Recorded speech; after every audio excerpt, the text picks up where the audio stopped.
EPF is sounding the alarm about the spending habits of retirees. The pension fund told Bernama that many subscribers run out of their EPF savings within 3 to 5 years after retiring, which is a concern considering the average lifespan of Malaysians has increased to 75 years. But that's not even the most shocking part.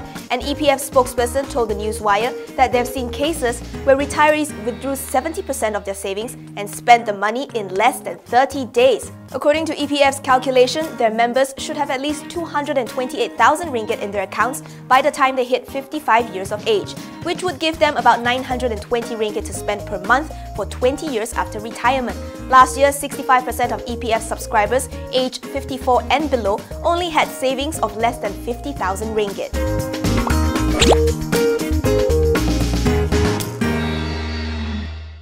Bank Negara says the disruptive influence from the non-deliverable forward or NDF market on the ringgit has subsided. This after it recently reinforced rules to try to force currency traders abroad to stop selling down the ringgit. And NDF allows banks, companies and investors to hedge or speculate on Asian currencies overseas, even though the government in those countries may not allow such trades. The central bank says since it introduced the measures, liquidity on the onshore forex market has been registering a daily average volume of around $9 billion or some 40.3 billion ringgit across all forex transactions this month, as compared with a monthly average of $8 billion in the previous 11 months.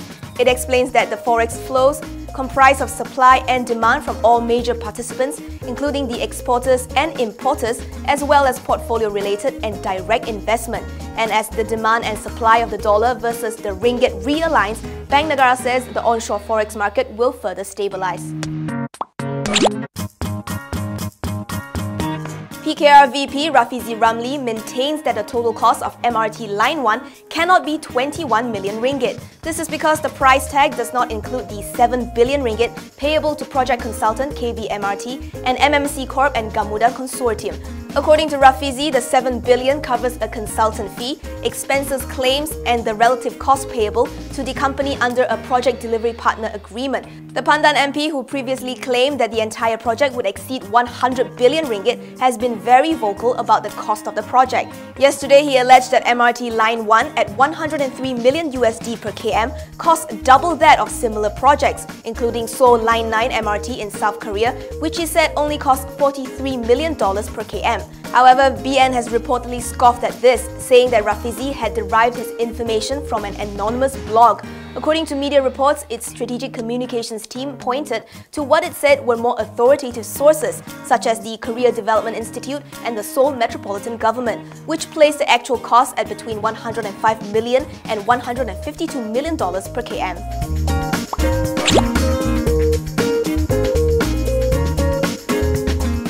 Econpile Holdings has bagged a contract to undertake construction work for the Sungai Besi Ulu Klang Elevated Expressway. In a Bursa filing, the company said the 389.1 million ringgit job was awarded by Gabungan Strategic to its wholly owned subsidiary Econpile Malaysia and China Communications Construction Company or CCCC.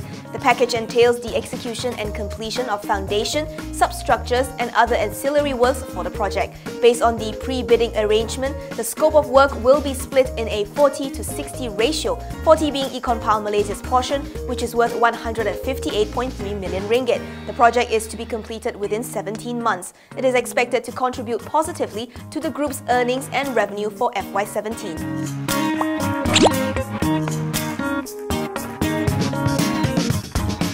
Property developer Sintex will buy 2 parcels of freehold land in Kulai Johor from oil palm estate owner Dahlia Utama for 123.6 million ringgit. The land, which measures 121 acres in total, is for a future mixed development project along the North-South Expressway and Senai Highway, close to Sintex's existing Senai and Pulai developments.